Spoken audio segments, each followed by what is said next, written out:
This is a very important rule. This is one of the key rules. The stock doesn't know you own it.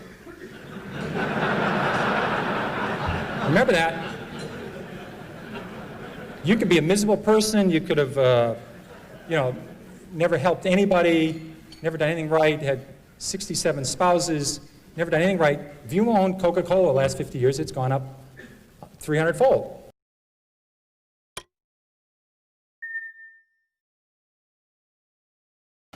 Now, what I'd like to talk about is what I call the 10 most dangerous things people say about stocks. Here's a good one. If it's gone down this much already, it can't go any lower. I remember when Polaroid went from 140 to about 107, and people said, if you ever get Polaroid under 100, you've got to buy it. You just back up the truck, buy the stock. Stock, you get to 110, then rally, fall 103, you go 112, go 105. They said, gets under 100, buy Polaroid. Polaroid broke 100, people started buying it, and within 9 months, the stock was 18. I saw the same thing with Avon Products. So just saying, it's gone down this far, how much lower? I mean, it's crazy, but, it can keep going. In fact, I tried this out. Kaiser Industries, I was a new analyst at Fidelity, and we were about to buy the biggest block ever at Kaiser Industries. The stock had gone from 29 to 17.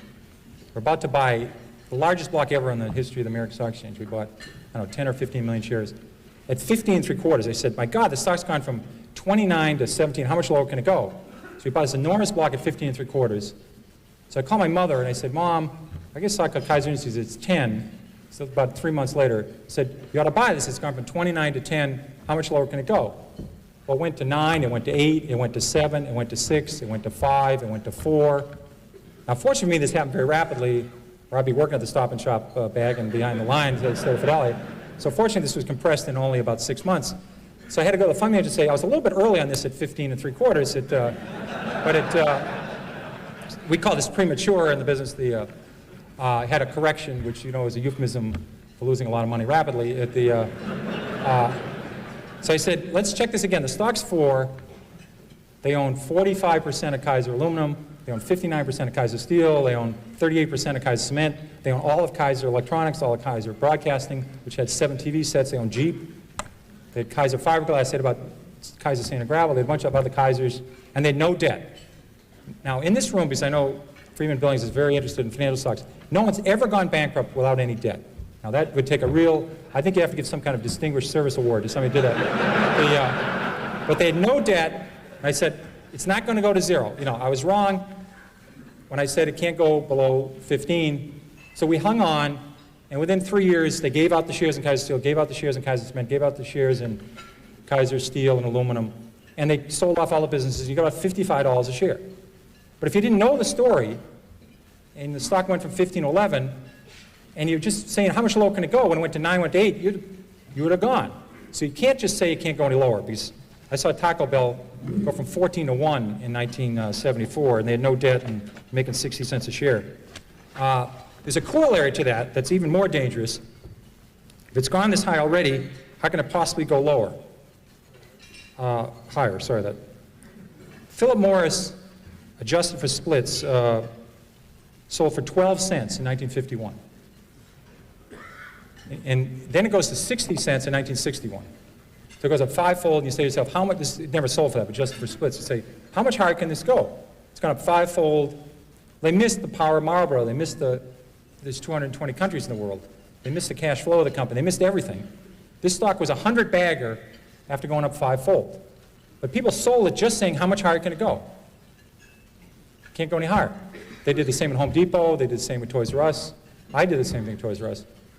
Just saying it can't go any higher, it's gone this much already, that's very dangerous, and don't use that one. And it's a very bad thing to do. Eventually, they always come back. Here's another one that sucks. That's a technical stock market term we just use only in the stock market. The RCA just about got back to its 1929 price, was backed out by GE. Manville never came back. International Harvester, even with its name changed and adjusted for splits, hasn't got all the way back yet. Western Union, double knits, remember those wonderful things, floppy disks? They don't have to come back, but they say eventually they always come back. Not true. Here's a great one. It's $3. How much can I lose? This is a great one. Because get out, this is, I don't have a computer and I can't do high-level math, but just do this one. So let's say your neighbor buys $10,000 of a stock at 50, and the stock's now 3, and you put $25,000 in at 3. If it goes to 0, who loses the most? A lot of people cannot answer this question, you know. I mean, if you put $1 billion in at 3, you can lose $1 billion, you know. I mean, they blow taps in lots of companies every year, you know. You just have, they can go to 0. Here's a good one that helped me a lot. It's always darkest before the dawn. This business is terrible. It's awful. You ought to buy the group. This is not a good way of making money. Here's one you're probably talking about before lunch, freight car deliveries. In 1979, there was 96,000 freight cars delivered in the United States. 2 years later, it fell to 45,000, the lowest in 23 years. So it goes from 96,000 to 45,000. People say business is awful, it's horrible, pathetic. Then it falls to 25,000. They say, just load up. There's about 15 opportunities to lose money here. There's about 15 suppliers of freight cars, 15 manufacturers. Business was awful. Well, last year we shipped 7,000 freight cars in the United States. The business just continued to be miserable. And I'll give you one there's even greater opportunity to lose money on. Energy services industry. This, we all had a great opportunity to get our heads handed to us. In 1982, there was 11,000 of those oil rigs drilling those holes all over Oklahoma and Texas and Colorado. We used to have the rig count every week. And the rig count fell from 11,000 in 82 to 6,000 in 83. Then fell a little bit lower in 84. And there's hundreds and hundreds of companies here. Companies that made the muds and did the downhole stuff, the fracturing companies, the well companies, all the measurement companies, the Schlumbergers, the bid companies. Lots of opportunities to lose money here. There's an equal opportunity here for serious losses. And the people said, listen, the business is terrible, let's buy these groups. Well, the rig count was only 1,000 3 years ago. So it went from 11,000 to 6,000 to 5,000, then 8 years later it was under 1,000. The industry really started to turn about 2 years ago. So just saying the business can't get worse. I was lucky enough, in addition to having the metals industry in Star Fidelity, I had the textile industry, which is a great group to follow, because you follow companies like J.P. Stevens, who was founded in the 18th century, and West Point Pepperell was founded in the 18th century. Burlington Industries was one of the new companies that was founded in 1904. These people have been through recessions, depressions, world wars. They've seen it all. There's a great expression in the textile industry. It's always darkest before pitch black. Now that's a good one to remember, because when business is terrible, it can get considerably terrible. It can get terrible to the power of 6. And I love those numbers on freight car deliveries. You ever watch, I love the show Jeopardy. You ever watch Jeopardy and people come out? They will know those numbers. Remember, they'll know the numbers. And they'll know, you know, what country Box took his first vacation in, and they'll know Phil Rizzuto's batting average and what his wife's first name was, and they'll know the stock symbols of Xerox before it was Haloid, or, you know, they know everything. And you watch the show, and you feel like an absolute idiot watching the show, because they answer all these questions. But they're really smart. I've owned this stock before, King World. Right after it, they show Wheel of Fortune. And what happens is they'll have this word up there, and it'll be TH, and there's a T, and it's, I buy a vowel here, I buy a U, you know, buy an I, and you know, Vanna spins the wheel, and they buy the A, and, you know, you're redeemed by watching the Wheel of Fortune after, you feel like an absolute jerk on the Jeopardy game, and it's really smart. When I rebound to 10, I'll sell. Here's a great rule. Somebody buys a stock at 10, and it falls to 6. They say, if it gets back to 10, I'll sell. Now, I think the math, 4 and 6, I can handle this level math. I think that's about a 66% return. You ought to buy it. If you think it's going back to 10, you ought to buy the hell out of the damn thing. But they think if it gets back to 10, I'll sell. Now, what you ought to do is never put down a round number, because I think for the next 26 years, the stock will go between 5 and 9 1/4. It'll never get to 10. So maybe put 9 1/8 or 8 3/4. But just saying the stock, if it gets back to what I paid for it, this is a very important rule. This is one of the key rules. The stock doesn't know you own it. Remember that. You could be a miserable person. You could have, you know, never helped anybody, never done anything right, had 67 spouses, never done anything right. If you own Coca-Cola the last 50 years, it's gone up 300-fold. You could be the greatest human in the world, help Special Olympics, help the mentally challenged, help poor people, help AIDS people. If you own Bethlehem Steel, it's lower than it was 30 years ago. It's not your fault. Don't take this personal, you know. But people treat stocks sometimes like a grandchildren or a puppy. I mean, they think the stock knows who you are. You know, it's, you know, it doesn't work that way. What may worry? I own conservative stocks. I don't have to worry. I own conservative stocks. I remember when Con Ed fell 80%, then tripled. Public Service Indiana went down 90%. Gulf States Utilities, Long Island Lighting. This may be an oxymoron. We had Quality Texas Banks that went to zero. We had Quality New England Banks that went to zero. These were companies that have been around for 150 years, 120 years. Saying I own conservative stocks, I don't have to worry. I've seen a lot of people that inherit a stock from somebody.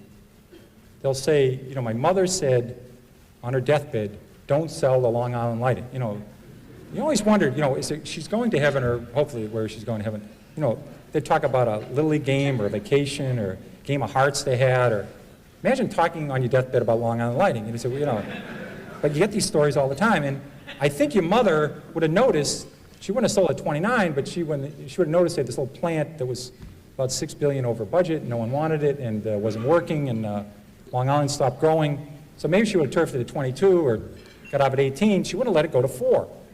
You know, so just because you inherit some stock and it's so-called conservative, like Eastman Kodak fell 75%, IBM fell 75%, don't tell anybody you own a conservative stock. Companies are very dynamic. I don't buy that argument. Here's a very dangerous one. Look at all the money I've lost. I didn't buy it. People do this all the time. They say, I didn't own Blockbuster, I didn't own Home Depot, I didn't own Toys R Us. Eric, it was very nice to say some nice things about when I came up here, and Manny has been nice to me. I literally, one of my books listed on 2 pages, in the 13 years I ran Magellan, I listed, I think about 200 stocks, A through L, on the New York Stock Exchange. They went up tenfold or more that I didn't own while I ran Magellan. I had owned lots of stocks.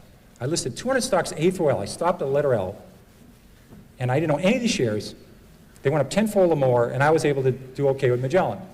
And people worry all the time about missing Microsoft, missing Western Digital, missing United Airlines. They spend all their time worrying about stocks they miss. You cannot lose money in a stock you don't own. That's a very important. The only way to lose money is buy a stock, have it go down, and sell it. That's the only way. And I swear that people, their spouse has to cut out the newspaper in the morning, cut out the C's, and the person will look at the Amazon. Oh my God, Microsoft's up 3. You know, I was going to buy 1,000 shares of Microsoft. I lost 3,000 of Microsoft last night while I was sleeping. You know, I was going to buy 7,000 shares of National Semiconductor at 10. It's now 17. I just lost $49,000 on National Semiconductor. They do this all the time. I mean, they have to cut holes. Thank God Blockbuster finally went away, because that was early in the alphabet. People would always be looking how much they lost on Blockbuster. I missed that one. I'll catch the next one. That usually does not work. Toys R Us, there was a lot of copycats of Toys R Us. There was Child World, there was Lionel, there was copycats of Home Depot. Buying the next of something usually doesn't work. It's very bad. It's like buying on dips. I think it's always better to buy from dips. I always thought it was a better rule than buy on dips. You may have to explain this to some other people. This is another technical term you may have to explain after hours what a dip is. I usually refer to as plurals, dips. I never heard dip. You know, he's a dip, she's a dip. They're usually only the plural tense for it. And it's a gender non-specific. It's usually plural. Dip is never used. Stock has gone up, I must be right. Stock has gone down, I must be wrong. I'm convinced that people do this all the time. They buy stock at 10, they buy a little bit of it, it goes to 13. They now say they don't know anything more about it than they knew when they bought at 10. They have no idea what this company does, but it's gone to 13 now. They take a second mortgage in the house and buy it at 13. The best thing that could happen for us is to stock go directly from 10 to 4 for these folks. You know. It's going to go to 4 eventually, but it goes to 13 in the middle. They're convinced now. They bought 100 shares at 10. Now they buy 20,000 at 13. And all the fact is the stock went from 10 to 13 is it went up. The average movement of a stock in the New York Stock Exchange this century, between its high and its low, has been 50%. The average stock in the New York Stock Exchange.